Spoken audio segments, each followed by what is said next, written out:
नमस्कार दोस्तों, study with Dev channel में आपका स्वागत है। दोस्तों, पिछली वीडियो में हमने परमाणु नाभिकीय की विखंडन, नाभिकीय की संलयन आदि विभिन्न तत्व पे चर्चा कर लिया था। अब देखते हैं संचार किसे कहते हैं। संचार अगला चैप्टर समझ लो। अच्छा, संचार में तीन माध्यम होता है दोस्तों। पहला होता है प्रेषक, दूसरा होता है माध्यम, तीसरा होता है ग्राही रिसीवर।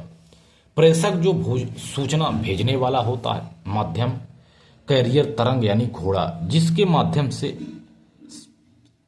प्रेषक सूचना को भेजता है, ग्राही यानी रिसीवर जो प्राप्त करता है।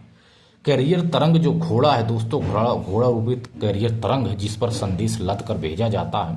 यह तीन प्रकार का होता है: विद्युत तरंग, प्रकाश तरंग और रेडियो तरंग। इन्हीं कैरियर तरंग को घोड़ा कहते हैं। इसी पर लाद करके प्रेषक कुछ सूचनाएं भेजता है रिसीवर के पास, जो यह प्राप्त करता है। दोस्तों, उपरोक्त से स्पष्ट है कि दूर संचार में माध्यम का बड़ा महत्व होता है। इस माध्यम को हम कैरियर तरंग कहते हैं। इसी कैरियर तरंग पर भेजी जाने वाली सूचना या ध्वनि को उसी तरह से बिछा दिया जाता है जिस तरह से घोड़े पर सवार बैठता है। ध्वनि तरंग या सूचना का कैरियर तरंग पर आरोपण ही अध्यारोपण या मॉड्यूलेशन कहलाता है। कैरियर तरंग अध्यारोपित ध्वनि तरंग को रिसीवर के पास पहुंचा देती है और रिसीवर सूचना या ध्वनि को प्राप्त कर लेता है। माध्यम के आधार पर संचार के प्रकार देखते हैं दोस्तों। माध्यम के आधार पर संचार के प्रकार, पहला है तार संचार। तार संचार भी दो प्रकार का होता है: कापर लेबर तार संचार, कापर केबल तार संचार। दूसरा है ऑप्टिकल फाइबर संचार। ये तार संचार, कापर केबल तार संचार, ऑप्टिकल फाइबर संचार, ये दो संचार हो गए दोस्तों। तो कापर केबल तार संचार और ऑप्टिकल दोनों को देखते हैं इसके अंतर्गत कि इस संचार में कैरियर तरंग, कापर केबल वाले में इस संचार में कैरियर तरंग विद्युत तरंग होती है। इसी विद्युत तरंग पर ध्वनि तरंग को अध्यारोपित करके गंतव्य स्थान पर भेज दिया जाता है।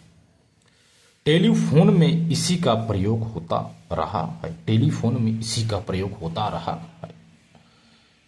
अगले में यह सिलिका का खोखला तार होता है। यह सिलिका का खोखला तार होता है। इसमें कैरियर तरंग के रूप में प्रकाश तरंग भेजी जाती है।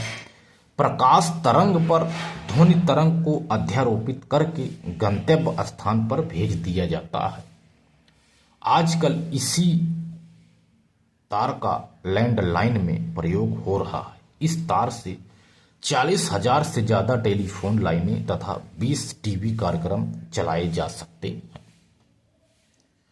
यह दोस्तों संचार, तार संचार। अब देखते हैं तार संचार के बाद दोस्तों उपग्रह संचार। उपग्रह एक संचार उपग्रह है। यह जो अंतरिक्ष में स्थापित है, इसमें दो ट्रांसपोर्टर लगे होते हैं दोस्तों। ट्रांसपोर्टर यह पृथ्वी से 36,000 किलोमीटर पर यह स्थापित किया रहता है। जब इससे लिंक किया जाता है तो अध्यारोपित, ये दोस्तों अध्यारोपित तरंगों के माध्यम से यह जाता है इससे पृथ्वी से। इसके बाद यह इसको ट्रांसफर करके ट्रांसपोर्टर में बदल करके डाउन लिंक, ये अप लिंक है, ये डाउन लिंक है। जिसे हम फोन करते हैं किसी को तो पहले यहाँ जाएगा, यहाँ के माध्यम से इसके माध्यम से आपको दूसरे की कॉल पे फोन चला जाएगा। यह उपग्रह संचार का कार्य यही है।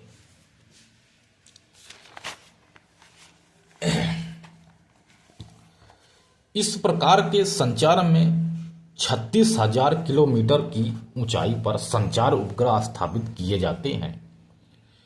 इन संचार उपग्रहों में ट्रांसपोर्टर लगा होता है। यह ट्रांसपोर्टर भेजी गई अध्यारोपित तरंगों को रिसीव कर लेता है। इसी को अपलिंक कहा जाता है, अपलिंक कहा जाता है। अब इनका आवृत्ति परिवर्तित करता है, इसके बाद इन रेडियो तरंगों को पृथ्वी की ओर गंतव्य स्थान पर भेज देता है। भेजी गई इन तरंगों का डाउन लिंक कहा जाता है। ट्रांसपोर्टर 3 प्रकार का होता है दोस्तों। पहला है यस बॉन्ड ट्रांसपोर्टर। ट्रांसपोर्टर 3 प्रकार का होता है। पहला है यस बॉन्ड ट्रांसपोर्टर, यह निम्न आवृत्तियों का बंडल होता है। यस बॉन्ड ट्रांसपोर्टर निम्न आवृत्तियों का होता है, निम्न आवृत्तियों का बंडल होता है। दूसरा सी बॉन्ड ट्रांसपोर्टर, यह मध्यम आवृत्तियों का बंडल होता है। अगला के यू बॉन्ड ट्रांसपोर्टर, यह उच्च आवृत्तियों का बंडल होता है। ट्रांसपोर्टर 3 प्रकार का होता है। अब देखते हैं दोस्तों मॉड्यूलेशन के आधार पर संचार के प्रकार। मॉड्यूलेशन के प्रकार पर पहला है, यह 2 प्रकार से है, एफएम और एएम। एफएम और am. Frequency modulation, frequency modulation या एम्पलीट्यूड मॉड्यूलेशन। मॉड्यूलेशन के आधार पर संचार के 2 प्रकार है, एफएम और एएम।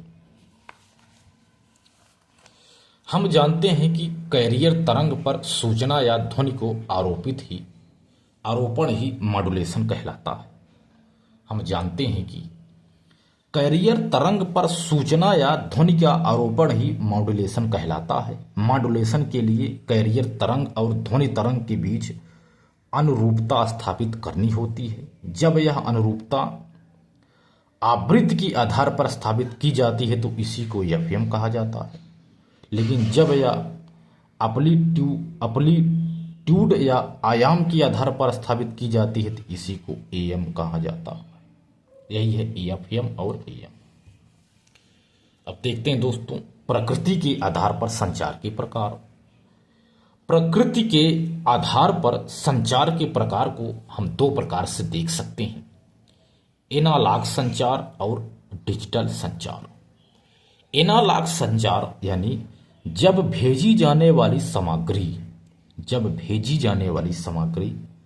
को उनके मूल रूप में ही कैरियर तरंग पर अध्यारोपित करके गंतव्य स्थान पर भेजा जाता है तो इसी को एनालॉग संचार कहा जाता है।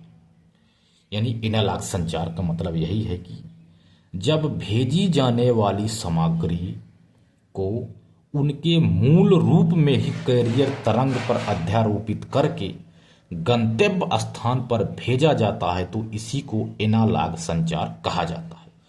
मूल रूप में ही भेज देते हैं एनालॉग से। डिजिटल संचार क्या है? जब भेजी जाने वाली सामग्री को 0 से 1 के डिजिट में बदलकर कैरियर तरंग पर अध्यारोपित करके गंतव्य स्थान पर भेजा जाता है तो इसी को डिजिटल संचार कहते हैं।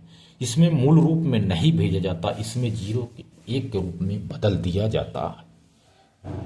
तो दोस्तों मिलते हैं और अच्छे वीडियो बेहतरीन क्लास में, तब तक के लिए धन्यवाद।